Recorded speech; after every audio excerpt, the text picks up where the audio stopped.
Welcome to bird media. నేను మీ పవన్ కృష్ణమూర్తి. మీకు ఒక వీడియో చూపించే ముందే చెప్తా ఒక చిన్న మాట. చాలా సందర్భాల్లో చెప్తున్నాం, ఎవరి ధర్మాన్ని వాళ్ళు గౌరవించండి, ప్రేమించండి. ఎవరి ధర్మాన్ని వాళ్ళు ఆచరించండి, ప్రేమించండి, పరధర్మాన్ని గౌరవించండి అని. ఇది చెప్తే ఏమన్నా పవన్ కృష్ణమూర్తి మతోన్మాద శక్తి అయిపోతాడా? మతాల మధ్య చిచ్చు పెట్టేస్తాడా? ఎందుకని? ఇక్కడ ఒక వీడియో చూడండి. ఇప్పుడు ఎందుకంటే మనుషులు చెడిపోయారు, మనుషులు పాడైపోయారు, మనుషుల హృదయాలు చెడిపోయాయి. ఈ దేహాల్ని పాడు చేసుకున్నారు. త్రాగుడని, వ్యసనాలతో, కైనీలని, గుట్కాలని ఇలా దేహాన్ని పాడు చేసుకున్నారు. అలాగే ఆత్మను కూడా పాడు చేసుకున్నారు. ప్రియులరా, మనలో ఉన్న శక్తిని పాడు చేసుకున్నాం. అలాగే దేవుడిచ్చిన స్వరూపాన్ని కూడా కోల్పోయాం. ప్రియులరా, మరలా దేవుడు ఆ స్వరూపాన్ని ఇవ్వడానికి, మరలా ఈ దేహాన్ని బాగు చేయడానికి, మరలా పాపము నుండి విడిపించడానికి, మరలా తన కుమారులుగా కుమార్తెలుగా తన కుమార్తెలుగా చేరదీయడానికి సృష్టికర్త అనే దేవుడు యేసుక్రీస్తు ప్రభువారు ఈ లోకానికి మానవ రూపము ధరించుకొని వచ్చాడు. ప్రియులరా, ఎవరి కోసం అంటే మన కోసమే యేసుక్రీస్తు ప్రభువారు ఈ లోకానికి వచ్చి మనుషులు చేసిన పాపము నిమిత్తం ఆయన శిలువ మీద మోసాడు. శిలువ మీద తన పరిశుద్ధమైన రక్తాన్ని చిందించి ఆయన మరణించాడు. ప్రియులరా, మరణించి సమాధి చేయబడి తిరిగి లేచిన ఏకైక దేవుడే యేసుక్రీస్తు ప్రభువారు. మరి భూమి మీద మనం ఏమి చేయాలంటే, పాపము చేసిన మనము ఆయన యందు విశ్వాసం ఉంచితే, ఆయనను నమ్మగలిగితే మనలో ఉన్న పాపాన్ని యేసుక్రీస్తు ప్రభువారు తీసివేస్తాడు. చూసారుగా, స్టార్టింగ్ ఒక 30 seconds అబ్బాయి చెప్పింది నాకు చాలా బాగా నచ్చింది. దేవుడు సర్వాంతర్యామి, అది ఎవరైనప్పటికీ కూడా మనకంటూ ఒక జన్మనిచ్చాడు, ఒక ఆకారాన్ని ఇచ్చాడు, దాన్ని శుభ్రంగా కాపాడుకుండ్రా, ఆరోగ్యంగా ఉండరా అన్నాడు.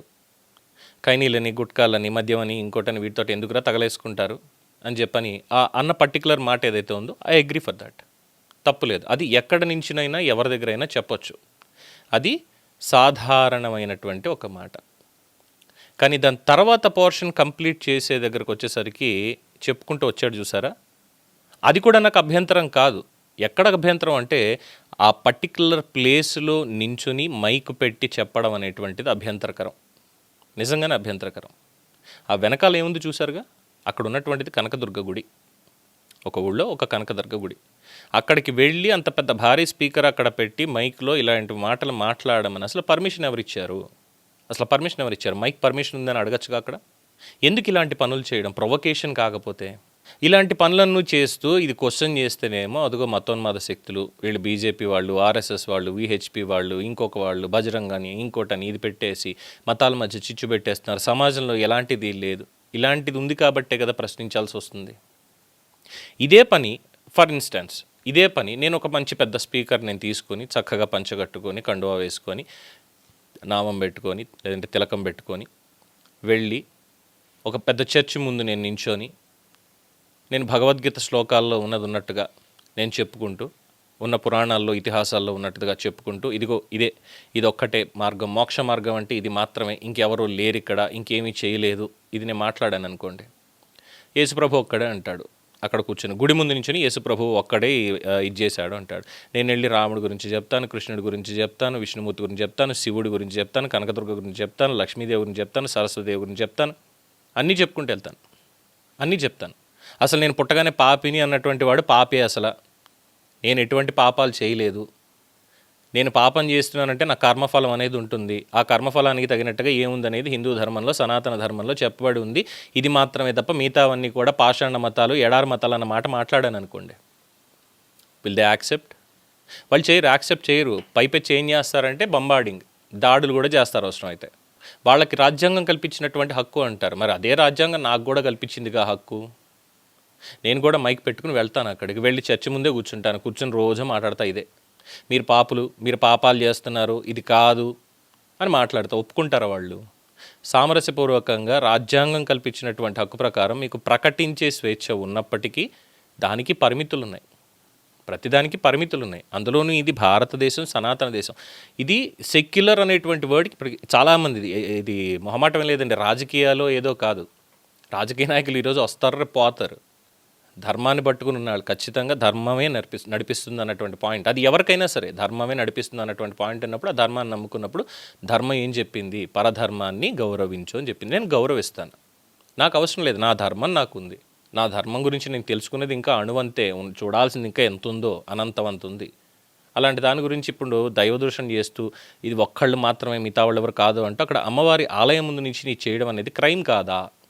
ఇదే వేరే ప్లేస్కి వెళ్ళి ఒక మసీద్ దగ్గరకో లేదంటే ఒక చర్చ్ దగ్గరకో వెళ్ళి నేను చేస్తే లేదంటే ఇంకెవరన్నా చేస్తే మతోన్మాదులను ముద్ర వేసేవాళ్ళు దీనికి ఏం చెప్తారు సమాధానం? ఇది మాత్రమే కాదు, తెలంగాణలో సమ్వేర్ ఒక చోట నేను చూసినటువంటి వీడియో కూడా ఇంకొకటి, నిర్మల స్కూల్లో ఏదో ఉంది, అక్కడ పిల్లల్ని ఆదివారం నిన్నే జరిగింది, ఆదివారం పూట వాళ్ళని మొహానుకున్నటువంటి బొట్టు పెట్టుకుంటే బొట్టు తీసేసి మెళ్ళ ఏమన్నా ఆంజనేయ స్వామి బిళ్ళలు మామూలుగా ఊళ్ళో వేసుకుంటూ ఉంటాం అందరూ కూడా ఇన్ జనరల్గా వేసుకునేది, అలాంటి వాటిని తీసేసి మీరు రండి, మీరు వచ్చి బైబిల్ అక్కడ చదవండి, చర్చిలోకి రండి, ప్రార్థనలు చేయండి అని చెప్పి తీసుకెళ్తుంటే చాలామంది అడ్డుపడ్డారు. మీరు ఎందుకు తీసుకెళ్తున్నారు ఇలాగా? కొంతమంది మేము రావండి అని అంటే కొడుతున్నారట. మరి దాన్ని ఏమనాలి? ఏం చెప్తారు దానికి సమాధానం? ఏం చెప్తారు? ఇలాంటివి చూసినప్పుడు కాదా ఆగ్రహం కలిగేది, కాస్త ఆవేశంలో మాట్లాడేది? మీరెవరు అసలు మాట్లాడడానికి అనేది?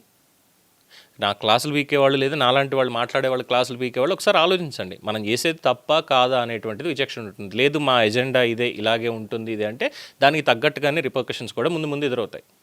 కలిసిమెలిసి ఉండాలి అనేటువంటి కాన్సెప్ట్కి ఖచ్చితంగా అందరూ సమ్మతిస్తాం. కానీ ఇలా పరస్పర గౌరవించుకోవడం కాకుండా ఎదుటి వాళ్ళని అగౌరవపరుస్తూ, వాళ్ళ సాంప్రదాయాలను అగౌరవపరుస్తూ, వాళ్ళ దేవీదేవతల్ని అపహాస్యం చేస్తూ, వాళ్ళ ప్లేస్కి వెళ్ళి కావాలని చెప్పి ఇలాంటి ప్రొవొకేటివ్గా చేసేటువంటి దాన్ని మాత్రం ఎవరు క్షమించరు, యాక్సెప్ట్ చెయ్యరు కూడా.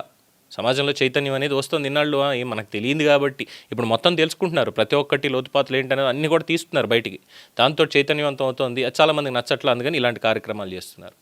రోడ్డు మీద మైక్ పెట్టుకుని గొడుగు పెట్టుకుని ప్రచారం చేస్తాడు ఒకరు, అడిగితే ఆ రోడ్డు మీద చూపిస్తే ఏంటట, నేషనల్ హైవే మీద కార్లు స్పీడ్గా వెళ్తూ ఉంటే వాళ్ళని ఆపి మరీ చూపించేయడానికి గొడుగులు వేసుకుని చేస్తాడు.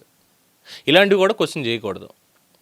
అదే ఎవరన్నా ఇప్పుడు ఎగ్జాంపుల్ ఆకివీడు రామాలయం తీసుకుందామండి, ఇవాళ సుప్రీంకోర్టులో మనకు తీర్పు వచ్చింది, తీర్పు ఏ విధంగా వచ్చింది, అసలు ఇందులో మీరు పిటిషన్ వేయడానికి బలమైనటువంటి కారణాలు కూడా లేవు, ఏదో మీరు వేశారంతే, అక్కడ రికార్డ్స్ ప్రకారం చూసినా వాళ్ళ వాదనల ప్రకారం చూసినా అన్ని సాక్ష్యాధారాలు దానికి సంబంధించినవి ఉన్నాయి అని చెప్పి సుప్రీంకోర్టు మొత్తం కేసు డిస్మిస్ చేసింది.